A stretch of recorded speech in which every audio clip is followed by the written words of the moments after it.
가버나움에서 사람들에게 가르치시기를 마치고 저녁 때가 될 때 예수님께서는 그 배를 타고 갈릴리를 건너 고라사 지방으로 가기를 원하셨습니다.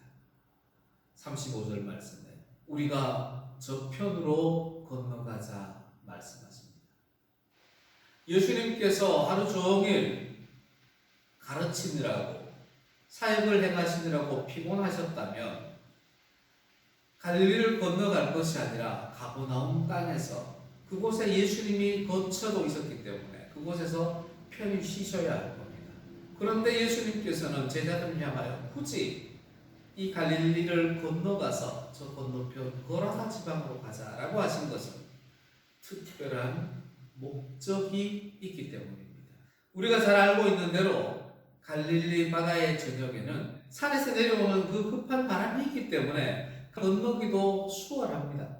바람을 타고. 다만 이 바람이 좀 더 강해지면 풍랑이 일어나는 것이고 적절한 바람이 불면 아주 수월하게 그 갈릴리 바다를 건너갈 수가 있는 것입니다. 갈릴리 바다에서 수십 년간 물고기를 잡는 어부 출신이었던 예수님의 제자들이 이 갈릴리 상황을 왜 모르겠습니까? 오늘 날을 보아하니 오늘은 바람도 그렇게 심하지 않고 충분히 안전하게 이 바다를 건너가겠구나. 아주 좋은 날씨구나. 당연히 그렇게 판단하고 예수님과 함께 그 바닷길을 시작한 겁니다. 그런데 이게 웬일입니까? 37절 말씀입니다.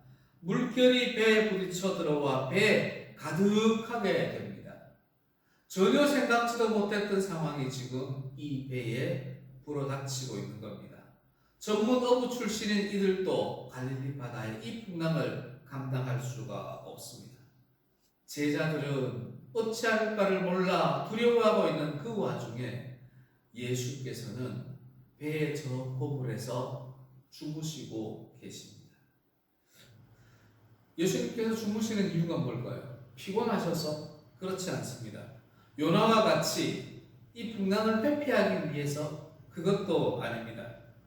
예수님께서 풍랑이 있는 가운데서도 배 고물에 주무시고 계신 것은 제자들을 테스트하기 위함입니다. 제자들은 조금 전까지 가버나움 해변에서 예수님으로부터 비유를 통해서 천국을 배웠습니다. 겨자씨만한 믿음만 있어도 이 산을 저쪽으로 옮길 수 있다는 확신도 가지고 있습니다. 병든 자, 귀신 들린 자를 고치시는 예수님의 신적 권위를 직접 목격했던 사람들입니다. 직접 전도 여행을 행하고 복음을 전했던 바로 그런 사람들이 이 배 안에 예수와 함께 타고 있는 제자들입니다. 예수님은 깨우지 않고 제자들이 풍랑을 해결하기를 바라셨을 겁니다. 38절입니다. 선생님이여, 우리가 죽게 된 것을 돌보지 아니하십니까? 어떻게 이렇게 태연하게 주무시고 계실 수 있습니까? 이 위기를 벗어나게 해달라고 간구하는 것이 아니라 이 위기 상황에서 어떻게 잠을 잘 수가 있냐고 예수님을 비방하고 비난하고 있는 겁니다. 사랑하는 성도 여러분, 우리의 삶을 한번 돌아봅시다. 우리가 예수 믿는 사람입니다. 그럼에도 불구하고 삶 속에서 이 풍랑과 같은 고난들이 얼마나 많이 있습니까? 자녀의 문제, 물질의 문제, 건강의 문제, 인간관계, 심지어 신앙의 문제, 얼마나 많은 문제들이 있습니까? 그때마다 주님 어찌하오리까? 주님께 해결해 달라고 간구할 때가 많습니까? 주님 저한테 왜 이런 일이 벌어집니까? 하필 저에게 왜 이러십니까? 제가 뭘 잘못했습니까? 이렇게 비난할 때가 많았습니다. 예수님께서는 먼저 풍랑을 잔잔하게 하십니다. 바람과 바다를 향하여 꾸짖으며 말씀하십니다. 잠잠하라, 고요하라. 말씀으로 기적을 행하시고 신적 권위를 다시금 나타냅니다. 예수님께서 바람과 풍랑을 잔잔하게 하시기 위해서 제자 하나를 물속에 집어던져 넣은 것이 아닙니다. 요나를 집어던진 것처럼 그렇게 하신 것이 아닙니다. 예수님은 오직 말씀으로 선포하시며 풍랑을 다스리셨습니다. 예수님의 신적 권위는 말씀을 통해 드러나고 있는 겁니다. 이렇게 풍랑을 잔잔하게 하신 후에 예수님은 제자들을 향하여서도 꾸중하십니다. 어찌하여 이렇게 무서워하느냐?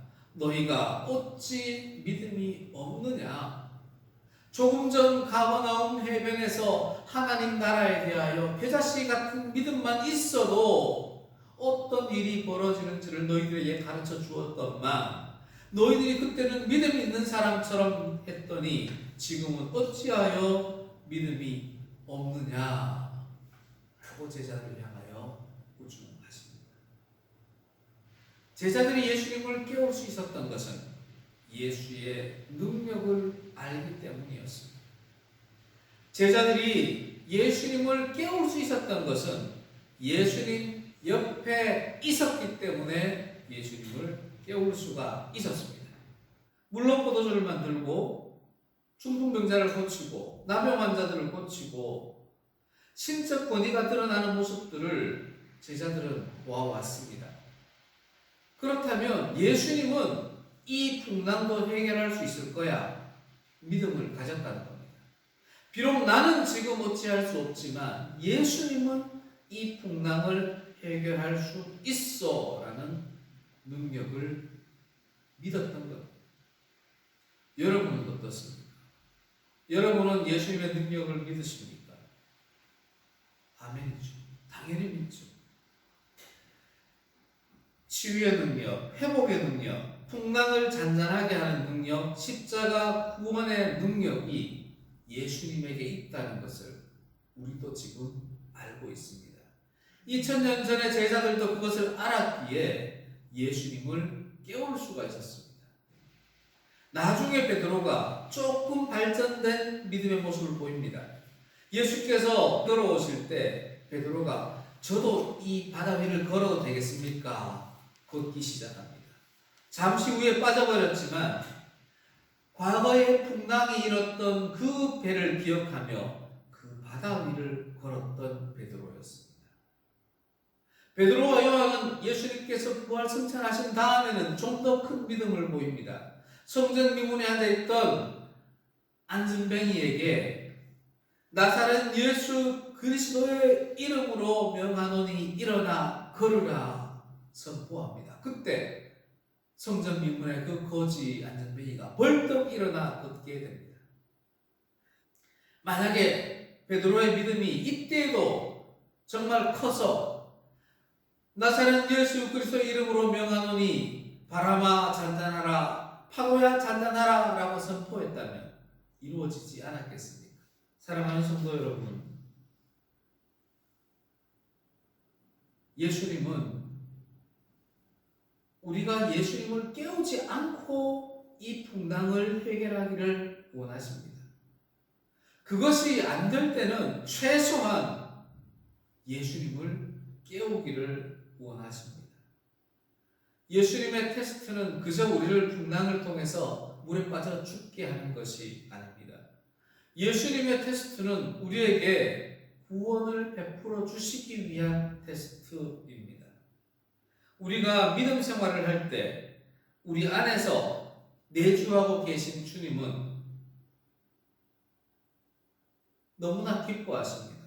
나사렛 예수 그리스도의 이름으로 행할 때, 나사렛 예수 그리스도의 이름으로 누군가를 도울 때, 나사렛 예수 그리스도의 이름으로 직장생활, 가정생활을 할 때 예수님은 너무너무 기뻐하십니다.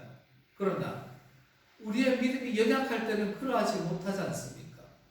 그때에는 세상을 깨우는 것이 아니라 지식을, 물질을, 권력을, 인간관계를 깨우는 것이 아니라 말씀을 통해서 말씀이신 예수를 깨우라고 우리에게 가르쳐주고 계시는 겁니다. 내주하고 계신 성령께서 충만하게 역사하게 해달라고 성령을 깨우라는 것입니다. 사랑하는 성도 여러분, 저와 여러분 속에는 삼일째 성령께서 내주하고 계십니다. 우리가 삼일째 하나님을 부르시기를 원하십니다. 묵상하기를 원하십니다. 그 말씀대로 살아가기를 원하십니다. 제자들이 예수님을 깨운 것이 잘못이 아닙니다. 이 믿음 없는 자들아 비록 예수님은 꾸중하셨지만 우리는 그 모습을 보면서 야, 우리도 저 제자들처럼 최소한은 예수님을 깨우며 살아야 되겠구나. 예수님의 이름으로 선포하며 살면 가장 좋은데 그게 안 될 때 최소한은 예수님을, 성령님을 깨우며 살아야겠구나. 그렇게 결단하는 삶이 되어야 하겠습니다. 사랑하는 성도 여러분, 믿음 생활을 할 때 말씀 위에 든든히 서서 나사렛 예수 그리스도의 이름으로 풍랑을 이겨내는 우리 문양교회 성도들 되기를